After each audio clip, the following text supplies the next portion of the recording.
to another tutorial for Canvas. I wanted to really get into quizzes today, and the first thing you can obviously see is that you've got a tab for quizzes. So when you get here, if you haven't ever created a quiz, then obviously you won't have a quiz, but you have this button up top to add a quiz. So if you click that, the first time you do this, you're going to get this quiz engine choice. You can use the classic quizzes, which is pretty much what most of us think of.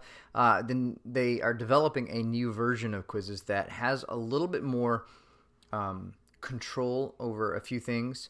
You have more question types. I think it's still being modified and kind of looked into and created. For this tutorial, we're going to talk about classic quizzes. Just to kind of answer the question that comes up most of the time, it's like, well, what's the difference? If you want to be able to use SpeedGrader, if you want to be able to have a little bit more control in terms of third-party apps that work with your quizzes, then this is going to be the one that you're going to want to choose. And for me, for the most part, I have been very satisfied with the way that Classic Quizzes works. Classic Quizzes works with your question banks. New Quizzes works with item banks. It's virtually the same thing, but they're two different lists, and you can't use them at the same time, which seems a little tedious to have to reproduce them, but more on that a lot later. We're going to click on Classic Quizzes, and we are going to... Now, if you click Remember My Choice, then it's not going to ask you this question. It's going to assume that you want the Classic Quizzes or the New Quizzes every time. I chose not to. This case, I wanted to create one or the other, so keep that in mind. With Classic Quizzes, you're going to have some of the most basic things kind of pop up. You're going to name the quiz. So we'll just call this Practice Quiz. And here you can, obviously these are your instructions. So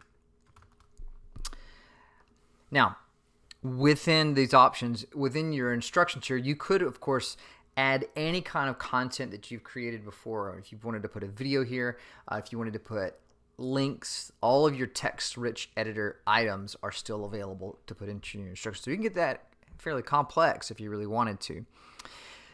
Quiz type. Now, you have basically two types. You have surveys and you have quizzes. The big difference here is that surveys don't have technically a right answer. So if you want to get some feedback and it's a multiple choice, like how did you interpret this or how did you feel about this, then that's a survey. If you have a quiz that's based on content and there's a right and a wrong answer, obviously your quizzes are going to go here. You also have a graded and an ungraded version for each one. The practice quiz and the ungraded survey are simply, let's do it. It's not going to go into the grade book. It's not going to go anything at all. The graded quiz obviously works just like you would think it does. And then the graded survey, if you click that, the only difference is that you're going to get it's almost like a completion grade. Finish the survey. Since there's no right or wrong answers, it's either you got it or you didn't. You finished it or you didn't. And you can determine the number of points for that. We're going to kind of work with the graded quiz because I think that's going to be the most common choice here.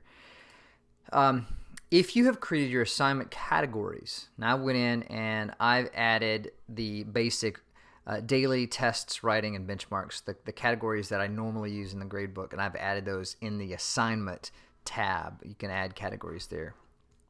I changed the original one to checkpoints. This is a 0% category for me. If I wanted to give them a grade, but it doesn't count towards their overall score in the gradebook, then I can select that and their score will go in the grade book, but since it's a 0% category, it doesn't affect their grade. Okay, a couple other things here is that you have options. You can choose to sync it to PowerSchool or not. If you do that, you will have to have a due date set. It'll tell you that when you save the quiz, it'll say, hey, this can't communicate to PowerSchool, it doesn't know the date. You can shuffle your answers. If it's multiple choice, then every time the quiz comes up, the kids get the same question, they will get a different answer. So if one answer is A, the other answer could be B for someone else. Obviously, those kinds of things. You can set a time limit. You can allow multiple attempts. If you click that, it allows them, well, which score do you want to keep? Do I want to keep the highest score? Do I want to keep the most recent score? Or do I want to average every score? So that's some interesting combinations there. You can also limit their attempts to a certain number of attempts. If you want the answers available, you can have them just be available, or you can have it show up at a certain time. So if they wanted to log in and see the answers, you could say it's available from this time to this time on this particular day. That's totally up to you. A couple other things there that kind of seem obvious. You can assign it to anyone, and you can put we'll add a due date. Let's say it's due on Friday.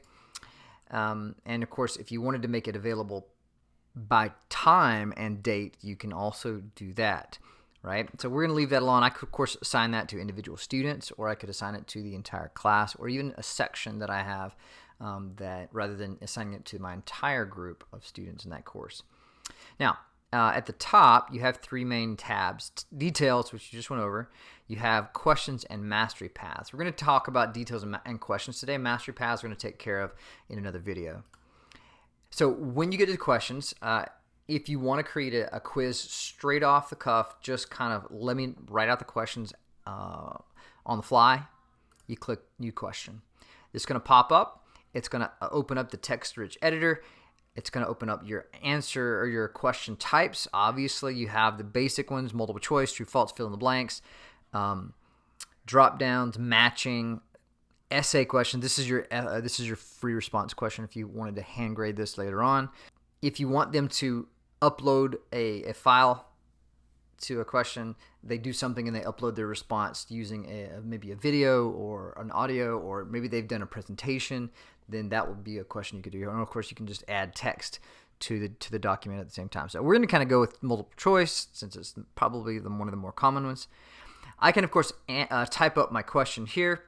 I can, of course, put any question down. I can type up anything. I can add any kind of document.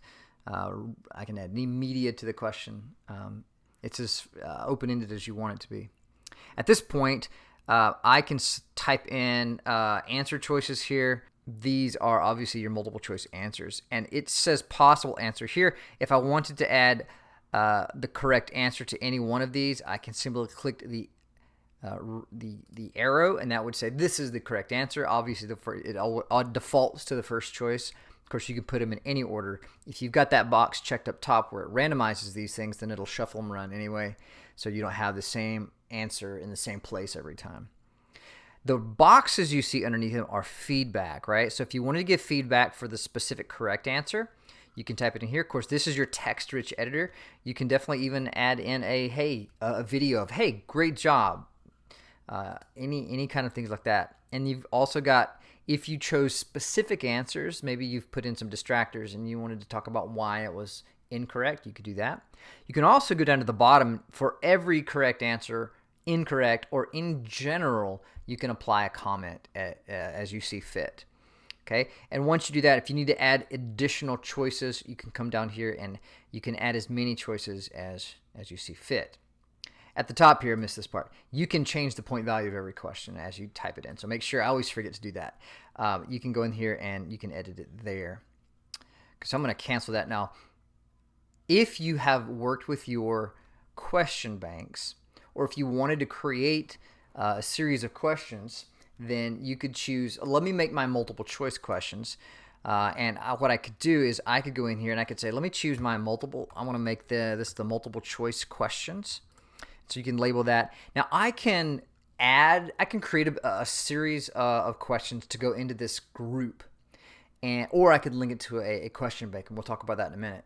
I can tell it to pick 3 questions, and let's make them 5 points each, and then I could create a group. Now it's going to wait a minute, this group has set to pick more questions than there are available. Well, you can obviously go back in here and you can click the plus sign and you can add your questions to this group, right? So if you wanted to create a unique quiz for almost every student, you could go in here, and if I'm going to pick 3 questions, I could choose 6 questions or 8 questions or 10 questions, and I could ensure that the level would be equivalent for most of those questions, for all those questions, and that way you would get a variety of quizzes that would hopefully ensure a little bit more test security or quiz security, whatever. when you're giving these out. And I can continue to add these questions until I'm comfortable or satisfied with the number of them.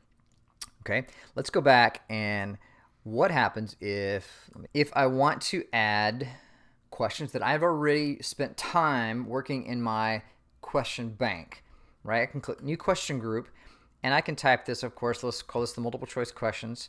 We're going to pick, let's say we're going to pick 5, no, let's say 3 questions at 5 points, but I want to link this to a question bank that I've already spent time typing up. I've already spent my time editing and kind of organizing. And so let's pick, so I have 16 questions in my quantitative multiple choice questions at level 1, right? So I've organized mine into level 1, level 2, and level 3. And so we'll select this bank, and it's going to choose 3 questions. It's going to give them 5 points per question, and it's going to select that from this set of questions, right? And it tells me here I can click, I can add more questions. If I wanted to pick a question from a question bank that I don't want to put it in a group, I can click here, and it will allow me to go through. Let's go down to maybe the level 2 questions from multiple choice. I see I have 6 questions here, and of course I can walk in through here and I can select any of these questions. Let's select one. I don't want to add it to a group. I just want it to be by itself because I want every single student to get this question, right? So I can add that question, and there it is. Okay, and I can show the question details by clicking this. It'll tell me the question. It'll show me the correct answer. Here it won't do that because it's going to be randomizing those questions. So technically those haven't been selected until the quiz is generated. And of course I can continue to do this until I get my correct number of questions, and we can click save. Once you've clicked saved, it's going to give you kind of a summary of what you've done. Your instructions, it'll tell you a little bit about it. You can click preview of this question. It's going to randomly generate. So here's a preview of the quiz. Notice that here's my question, the first one that I set up that I wanted everyone to get, and this is the question it's going to get. Here's the set of second questions where I've allowed it to pick random questions from my question bank, and students will be able to answer those and, of course, and submit their quiz. So I'm just going to randomly select. I'm not even reading the questions. Maybe they're all right. Let's see. They're all... I doubt it. Let's see what I got. I got a 5 out of 20. Well, that's really no good. So you can see how you can create a really quick quiz really easily. I can tell you that if you spend time working on your question banks and editing those questions, creating those questions could be extremely easy and quick, and you could get a variety of questions or quizzes to help ensure that your quizzes, especially if you're doing it online, your quizzes are all different for all of your students, but you can keep them at the same level so it's a fair quiz for everyone. And this is essentially how you would create a quiz in classic quizzes inside of Canvas. I hope that helps. Have a great day.